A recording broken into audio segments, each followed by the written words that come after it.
Bien, los reguladores.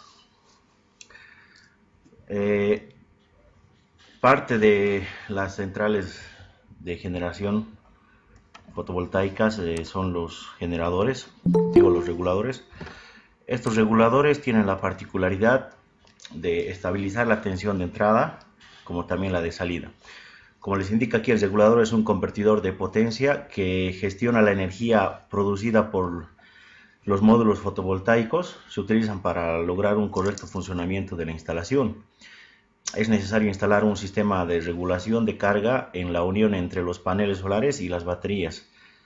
Este elemento recibe el nombre de regulador porque estabiliza los niveles de tensión que va generando el panel para cargar las baterías. Ahora, ¿qué función cumple? Lo que hace es evitar situaciones de sobrecarga y sobredescarga de la batería, lo que favorece asimismo la prolongación de la vida útil de las baterías.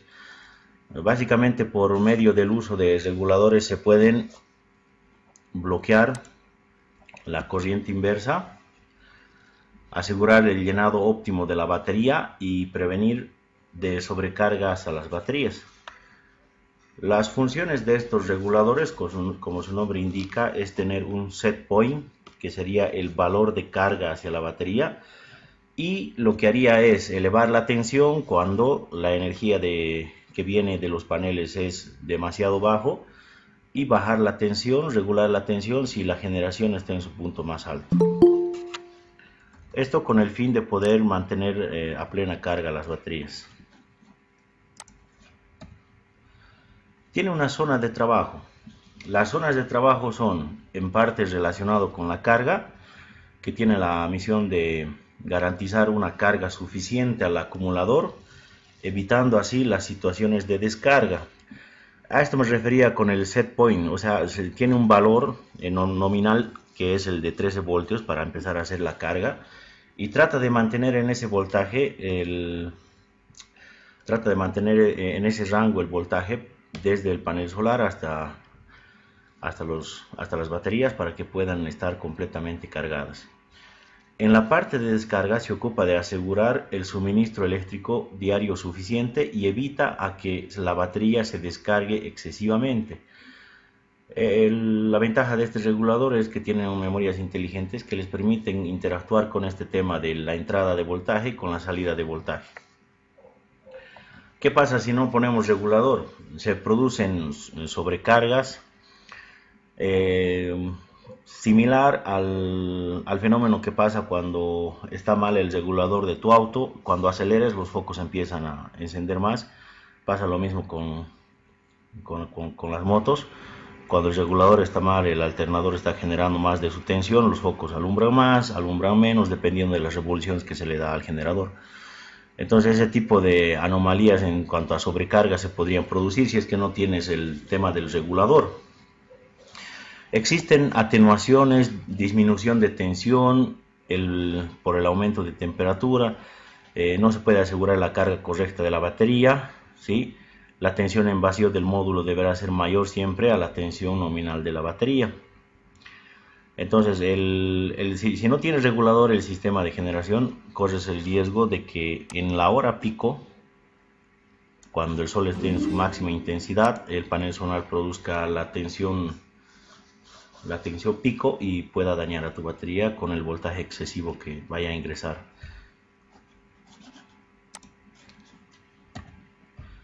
A ver, los tipos de reguladores que existen. Existen distintos tipos de reguladores, podemos clasificarlos en tres. Se clasifican los reguladores según la tecnología del interruptor. Pueden ser de relé electromecánico o pueden ser relés de estado sólido.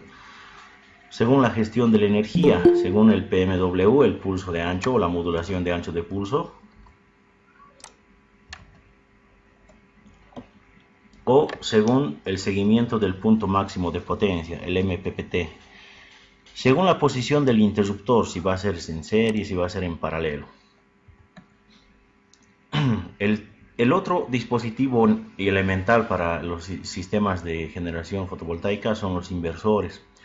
El inversor es un dispositivo que convierte la corriente continua, CC o DC, que suministran los paneles solares que han sido filtrados por el regulador, y estos tienen que pasar a la etapa de inversión de corriente continua a corriente alterna.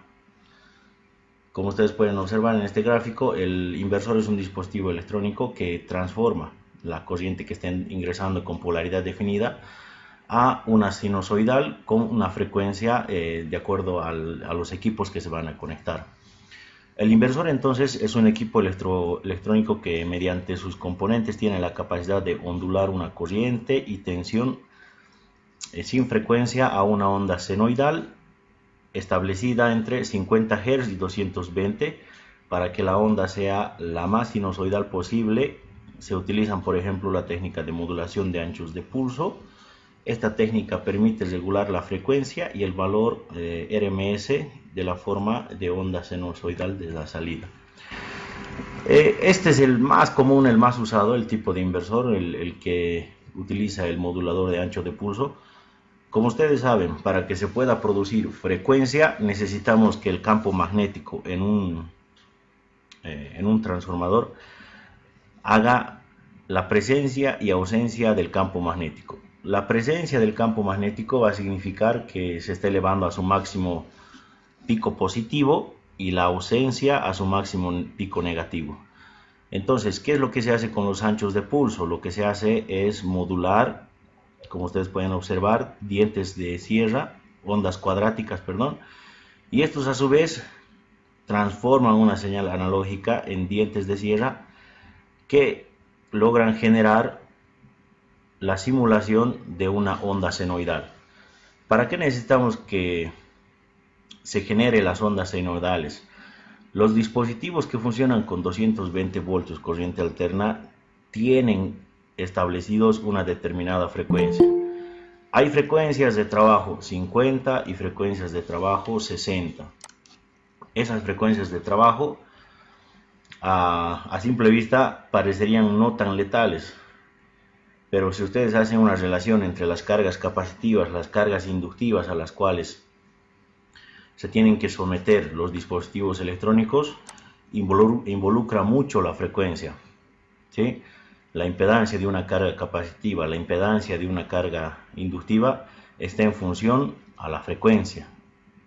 Entonces, si no logras los 50 Hz en la inversión de corriente continua a corriente alterna en 220 en un valor RMS, con una frecuencia de 50 Hz, lo que vas a dañar son tus capacitores, tus inductores, que son los dispositivos que trabajan con frecuencia. Las resistencias no van a influenciarse mucho por el tema de la frecuencia, pero esos dispositivos elementales en todos los equipos electrónicos sí van a verse afectados. La etapa de potencia, parte de los inversores es esta etapa de potencia que puede ser usada, puede ser única o modular en función de la potencia deseada. Se opta por la tecnología en baja frecuencia ya que ofrece buenos resultados en una alta fiabilidad y bajo costo. Debe incorporar un filtro de salida para la onda evitando el rizado en la tensión procedente de los módulos. Como el ancho de pulso lo que hace es generar una señal cuadrática y eso genera una señal analógica diente de sierra, para poder filtrar estos dientes de sierra lo que se hacen es usar una etapa de potencia con un filtro. El control de red, la interfaz entre la red y el control principal proporciona el correcto funcionamiento del sistema al sincronizar la forma de onda generada a la red eléctrica, ajustando tensión, fase y sincronismo. Hay algunos inversores que más adelante van a ver que se conectan tanto a tu sistema interno de generación autónomo independiente, como también están acoplados al sistema de red de energía que ELFEC en este caso te entregaría. ¿Sí? Entonces aquí el control de red te dice que tiene que estar sincronizado. Profe, disculpe, no está presentando. A ver, vamos a ver, se salió.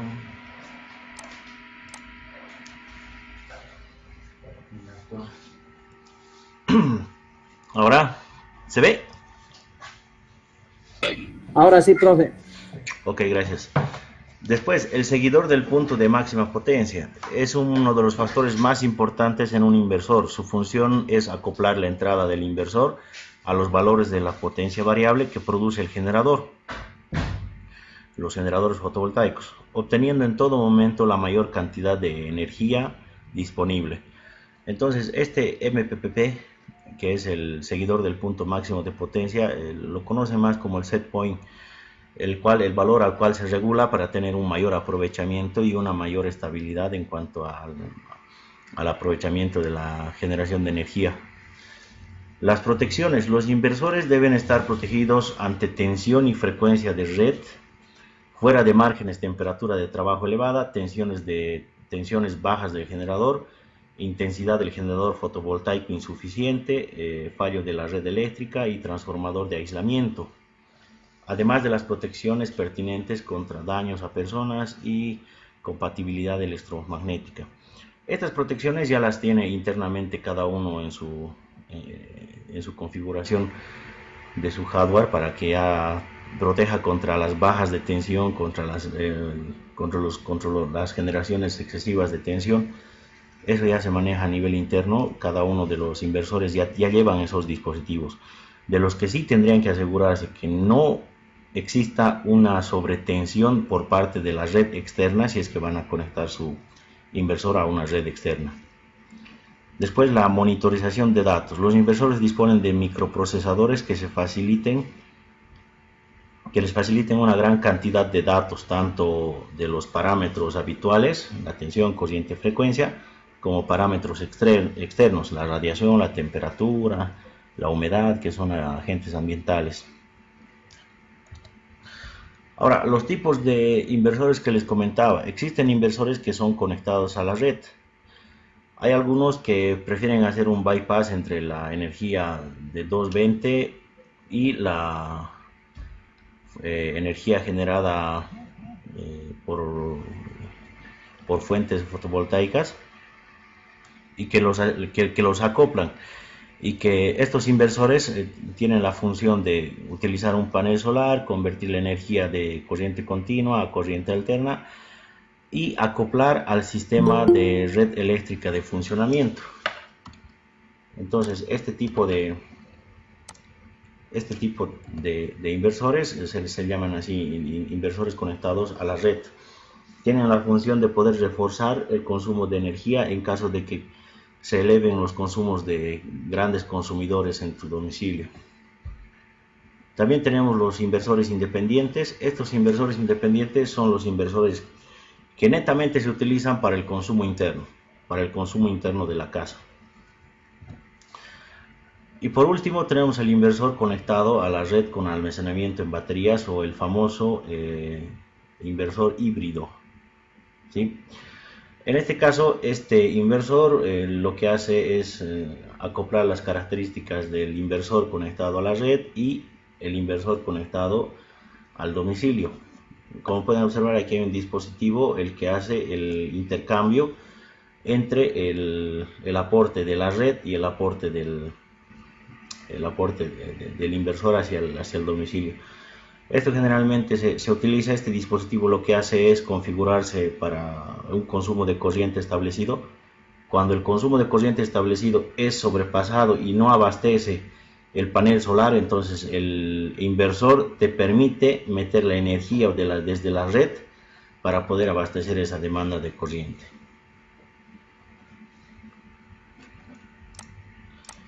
Bien, esos son los dos temas que nos faltaban, y les voy a mostrar ahorita el diseño de cómo realizar una mini central fotovoltaica.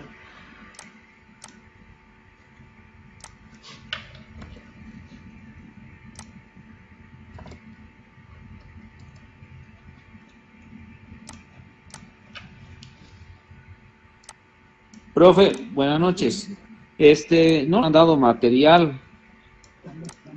Sí, lo he resumido. Hay un material más extenso que les voy a compartir, y estos dos temas que faltaban los he resumido en esta breve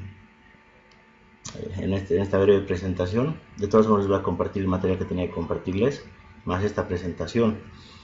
Y ahora les voy a empezar a explicar lo que va a ser el diseño del suministro de energía eléctrica autónomo fotovoltaico, que sería exclusivamente para un domicilio.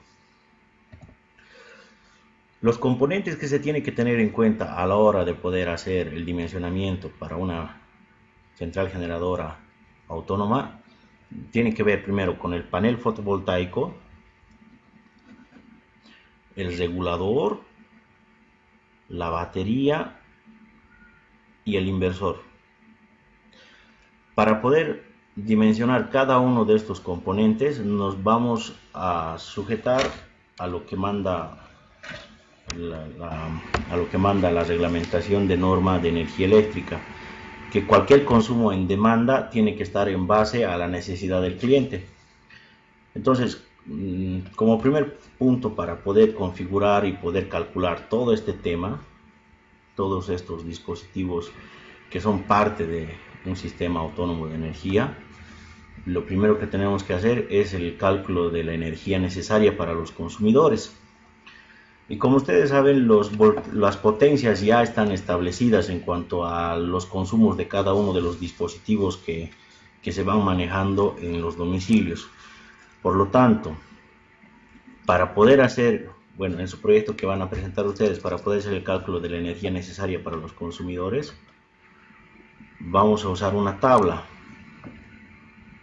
Ahorita les comparto la tabla, una tabla que es completamente sencilla. ¿Sí? Aquí está.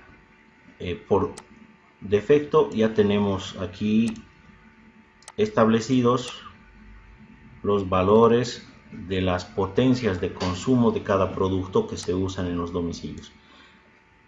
Por ejemplo, una cámara digital consume 10 watts, una portátil 90 watts, una batidora 100 watts, un enfriador 160, un televisor 200, una consola 250, un ventilador.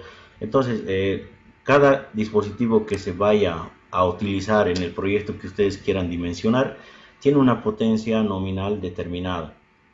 Obviamente es más preciso si tú haces un levantamiento de cargas real de los dispositivos que tienen en su casa, pero este es un parámetro indicador de todas las potencias que más o menos son estándares para cada uno de estos dispositivos.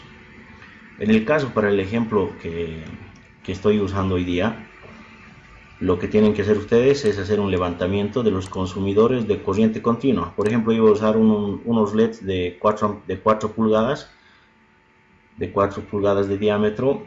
Voy a usar 6 LEDs. Estos van a funcionar con corriente continua. Consumen 10 watts. Al día voy a usar 4 horas más o menos estos LEDs. Por lo tanto, tendría que destinar el tiempo de uso por semana. Al día voy a usar 4 horas y voy a usar estos LEDs los 7 días porque tengo que iluminar una zona de mi casa.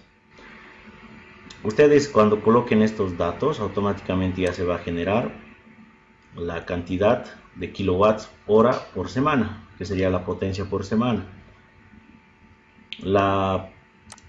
Aquí tengo otra portátil. Voy a usar una portátil que me va a consumir 90 watts de potencia.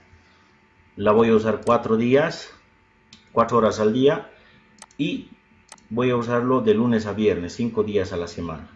Aquí me da ya una potencia establecida de la cantidad de energía por semana. Voy a usar una cámara digital, 4 cámaras digitales voy a usar, una potencia de 10. ¿Cuántas horas al día voy a usar? Voy a usar las 5 horas al día y durante los 6 días de la semana, y me da una potencia.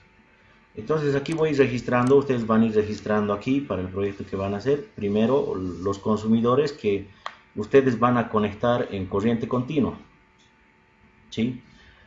Van a conectar en corriente continua. Yo estoy conectando estos dispositivos, voy a conectar un cooler también.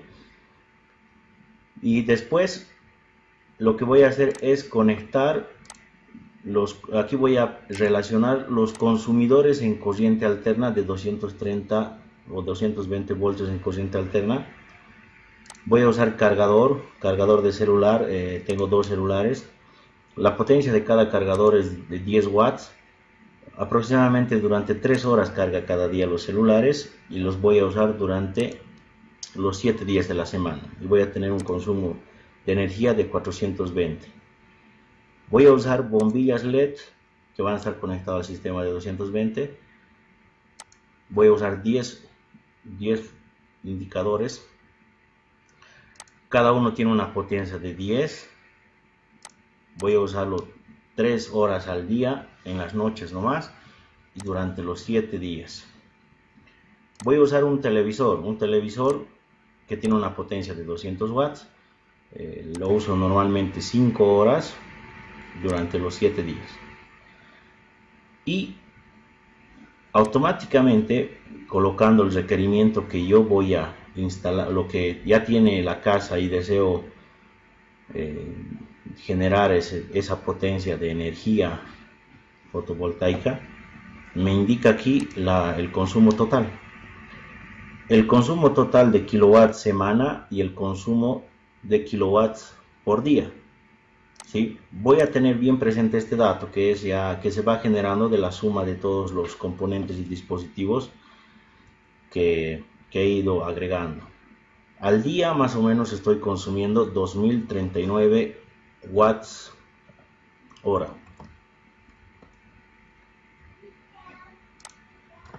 Una vez que ustedes tengan ese dato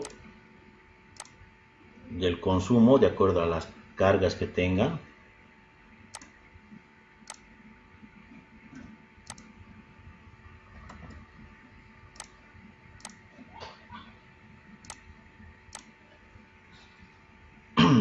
una vez que tengan ese detalle de los consumidores en corriente continua y los consumidores en corriente alterna, vamos a empezar a calcular todo lo demás.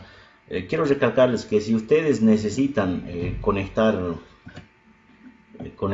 algunos consumidores en corriente continua, pueden hacerlo directamente del regulador. Como hace rato les había mostrado, el regulador tiene esa misión y función de poder estabilizar un voltaje tanto de entrada como de salida, no solamente para cargar la batería, sino también para dar energía a los suministros que van a funcionar en corriente continua. Y únicamente después del inversor están los consumidores que sí o sí necesitan funcionar con corriente alterna, como por ejemplo el refrigerador, que sí o sí necesita corriente alterna por el tema del compresor. Entonces, teniendo en cuenta eso, tenemos que detallar los consumidores de corriente continua y los consumidores de corriente alterna. Una vez teniendo el dato del consumo de energía, vamos a pasar al cálculo de la capacidad de la batería. ¿Sí? Esta es la fórmula. La capacidad de la batería está determinado por la energía total necesaria que hay que suministrar, que hemos registrado en la tablita, por el número de días de autonomía que queremos que tenga, que aproximadamente lo vamos a poner 3 días, y hay que poner la profundidad de descarga, que en este caso lo estamos considerando a un 60%. Entonces, lo que hacemos es colocar el dato que hemos obtenido de la tabla de Excel, que era 2039 kilowatts por día, por la autonomía que va a ofrecer las baterías, que serían 3 días, a un desgaste de un 60%, nos da una capacidad de batería de 10.195 watts hora. Esta potencia tenemos que convertirla a corriente para saber cuántas baterías nos va a entrar. Entonces, según la fórmula de la potencia en corriente continua, la potencia es igual al voltaje por corriente, despejamos la corriente, va a ser igual a la potencia sobre voltaje. El valor que hemos obtenido de 10.195 lo dividimos entre el voltaje de las redes de la batería, o del acumulador en este caso, que va a ser el grupo de baterías. Voy a utilizar 24 voltios para el sistema de distribución. Entonces divido la capacidad de la batería, que está en watts, sobre el voltaje de la batería, y voy a obtener la capacidad de la batería, que va a ser en este caso de 424.79 amperios hora. ¿Sí? Tener en cuenta que en este caso estoy diciendo que el sistema que voy a manejar va a ser 24 voltios. Por lo tanto, en total necesitaría un acumulador de 424.79 amperios hora. Entonces, como estoy usando un voltaje de 24 voltios, ustedes saben que la fabricación de baterías únicamente son de 12 voltios. Para poder compensar la cantidad total de amperios hora a ese voltaje, voy a utilizar un total de 10 baterías que me van a hacer un total que cada una de las baterías va a tener 100 amperios. ¿Sí? Entonces, para obtener 24 voltios, lo que estoy haciendo es conectar en serie dos baterías. Conecto en serie dos baterías, y la conexión de esas dos baterías estoy conectándolas a las demás baterías para obtener un total de 24 voltios de corriente continua con 500 amperios hora, que es el valor que se redondea, ya que no existe una fracción de batería de 424. Lo estaríamos redondeando directamente a 500 amperios hora. Para tener esa capacidad tendríamos que utilizar 10 baterías de 100 amperios hora. Y como estamos usando 10 baterías, para poder obtener 24 voltios tendríamos que agrupar dos baterías. ¿Sí? En total, al agrupar las dos baterías en serie, obtenemos 24 voltios y estaríamos obteniendo los 500 amperios que se requiere. Después de calcular la batería, lo que vamos a realizar es el cálculo de la hora solar pico. Este cálculo de la hora solar pico está en función a la posición geográfica donde ustedes van a hacer la instalación. Esta es una tablita de la radiación solar en Bolivia durante el año. Entonces, ustedes lo que hacen es posicionarse en el mes que estamos, en el mes de agosto, digamos. ¿Dónde voy a hacer esta instalación? En el mes de agosto voy a hacerlo en Cochabamba, ¿sí? Y de esta tabla voy a obtener la hora solar pico, que en este caso, si vamos a hacer de este mes agosto y en Cochabamba, sería de 4.90. Pero para el ejemplo se ha usado un mes diferente y se ha usado una ubicación geográfica diferente. Se ha usado el mes de junio y el lugar geográfico en La Paz, en Chulumani. ¿Sí? Entonces, la hora solar pico, según esta tabla, en ese lugar geográfico es de 4.33 kilowatts hora por metro cuadrado. Transformándolo a watts hora sería 4330. Pero no se olviden que esto va a depender del ángulo de inclinación que se le va a dar al panel solar. En el caso de Cochabamba habíamos dicho que el ángulo de inclinación que se ocupa son 30 grados. Entonces lo que hay que hacer es corregir el valor de la radiación solar con el factor de la inclinación que se muestra en esta curva. ¿Sí? Entonces, nosotros venimos a esta tabla y en esta parte cuadriculamos o posicionamos el ángulo al cual se recomienda inclinar el panel solar y traslapamos con uno de los meses que se considere y obtenemos el valor o el factor de corrección. En este caso, en La Paz el ángulo de inclinación es a 16 grados. Entonces, interpolando con el mes de junio que se ha considerado, te da un valor de 1.18. Entonces, el valor que hemos obtenido de la tabla anterior, de la hora solar pico de 4330, lo multiplicamos por este factor que se ha calculado, este factor de corrección, que sería 1.18.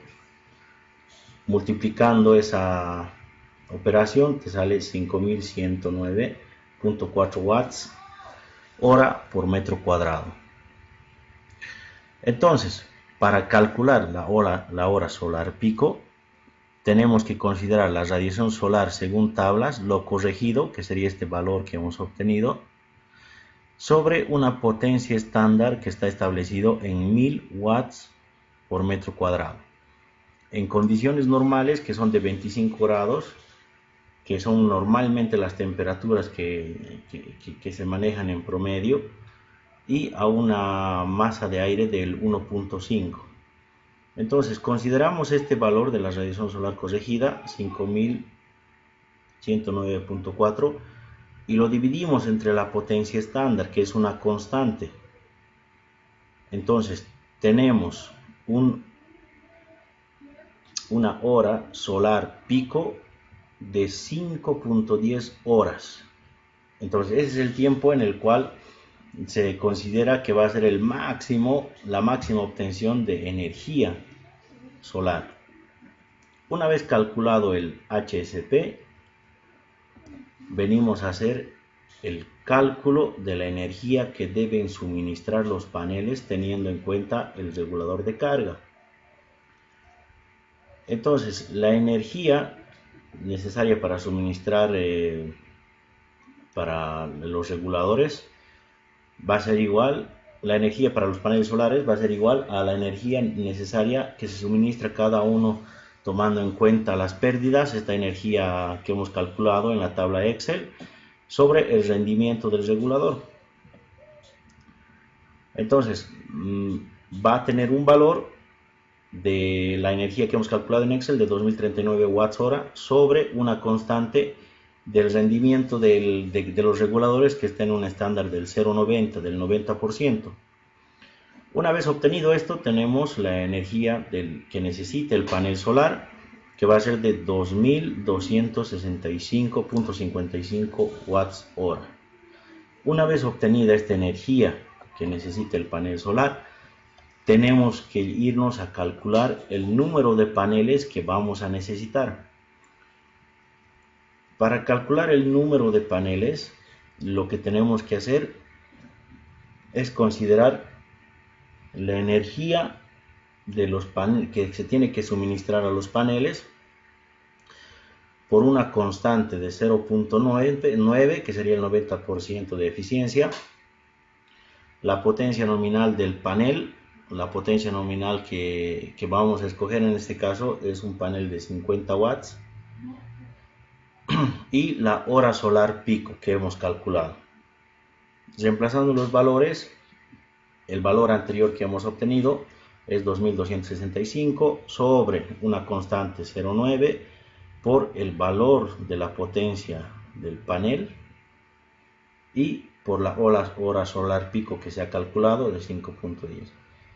Y te da el número de paneles que se necesitan para abastecer esa energía.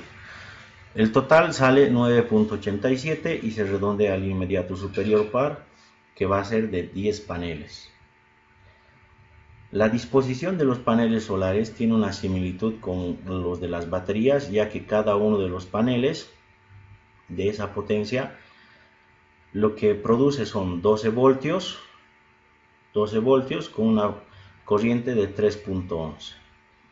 Entonces los 10 paneles estarían conectados, 2 paneles en serie, 2 paneles en serie, y cada uno de los bloques estaría conectado en paralelo con el siguiente bloque. El cálculo del regulador de la carga. El cálculo del regulador de la carga va a estar en función a la corriente total de los paneles puestos en paralelo sobre el número de paneles en paralelo.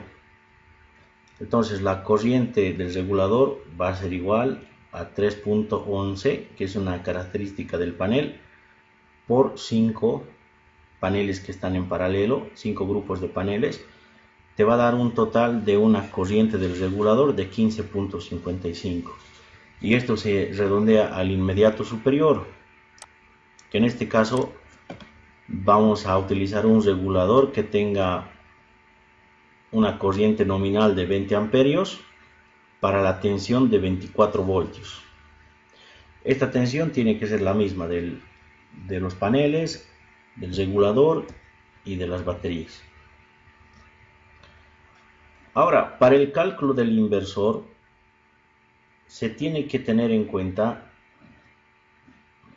la potencia de los consumidores que van a conectarse a la corriente alterna.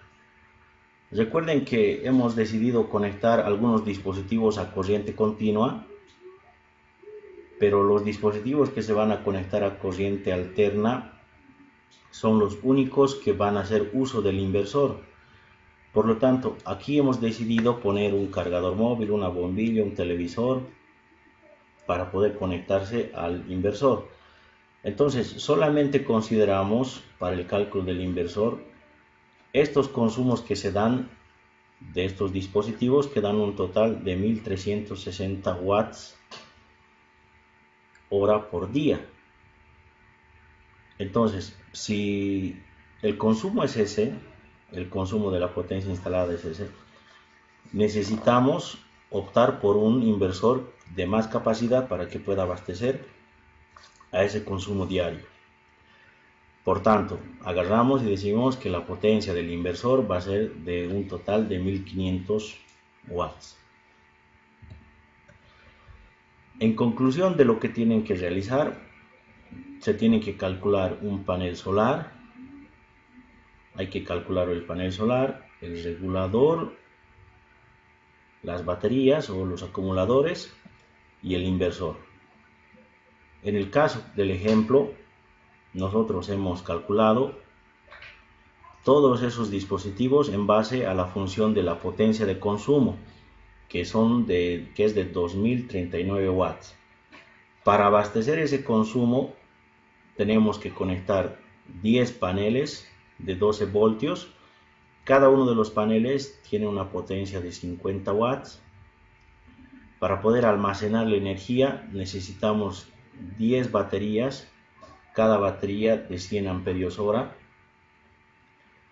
y necesitamos un regulador de 20 amperios por 24 voltios. Y por último, un inversor que me permita soportar la potencia de 1500 watts. Entonces, de esa forma, lo que acabamos de calcular es cómo nosotros podemos dimensionar una mini central fotovoltaica autónoma para el consumo privado. A ver, muchachos, veremos qué dudas, consultas hay, porque hasta aquí es todo el trabajo que tendrían que presentar.